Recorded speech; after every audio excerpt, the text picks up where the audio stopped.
நாங்க குன்னத்தூர்ல இருந்து அனைத்து பேரும் வந்துக்கிறோம். பொம்பளைங்க ஆம்பளைங்க எல்லாரும் சேர்ந்து நாங்க 20 வருஷமா கல்குவாரியை மூட சொல்லி போன கவர்மெண்ட் அது முன் கவர்மெண்ட் தகவல் சொன்னா அவங்க எந்த நடவடிக்கை எடுக்கல. அதிகாரிகள் சொன்னா எதுவும் அவங்க கேட்கல. புதிதாக ஒரு திமுக தலைவருடைய ஒப்புதலோட நமது போலூர் சட்டமன்ற உறுப்பினர் அவர்களுக்கு எங்களுடைய குறைய சொன்னோம். ஒரு 2 நாள் கழிச்சு உடனே மலையை விசாரணை பண்ணி கல்குவாரிக்கு தக்க நடவடிக்கை எடுப்புன்னு சொல்லி எங்களுக்கு உத்தரவாதம் வந்தாரு. குமுதம் நியூஸ் பிரகாரம் கல்குவாரியை மூடிட்டாங்கன்னு உத்தரவு வந்துச்சு. நாங்க சட்டமன்ற உறுப்பினர் அவர்களுக்கு நன்றி சொல்ல வந்துக்கிறோம். அதிகாரம் இருந்தும் நான் கடந்த ஆட்சி காலத்தில் 10 ஆண்டுகளாக எவ்வளவு மனுக்கள் அளித்தும் எந்தவித நடவடிக்கையும் எடுக்காத சூழ்நிலையில் அந்த மலை அடிவாரத்தில் குடும்பம் இருக்கும் நமது சகோதர சகோதரிகள் படு இன்னல்களை சந்தித்த நிலையில் அது குறித்தும் அனைத்து அதிகாரிகளுக்கும் பல மனுக்கள் அளித்தும் நடவடிக்கை இல்லாத சூழ்நிலையில் போலூர் சட்டமன்ற உறுப்பினர் திரு அபிஷேக் அவர்கள் மனுவாக கூட கொடுக்கவில்லை. அவர் நாங்கள் வாய்மொழியாக கோரிக்கை வைத்தோம். அதை ஏற்று அடுத்த நாளே இந்த மலையை ஆய்வு செய்து வெகு விரைவாக குவாரியை மூடுவதற்கு உத்தரவாதம் அளித்தார், மூடியும் விட்டார். அதற்காக மாண்புமிகு சட்டமன்ற உறுப்பினர்களுக்கும் தமிழக முதல்வர் அவர்களுக்கும் கனிம வளத்துறை அமைச்சர்களுக்கும் மாவட்ட ஆட்சியர் அவர்களுக்கும்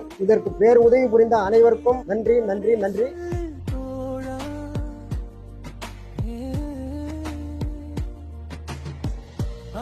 கடமை தான் செஞ்சு சந்தோஷமா இருக்கு.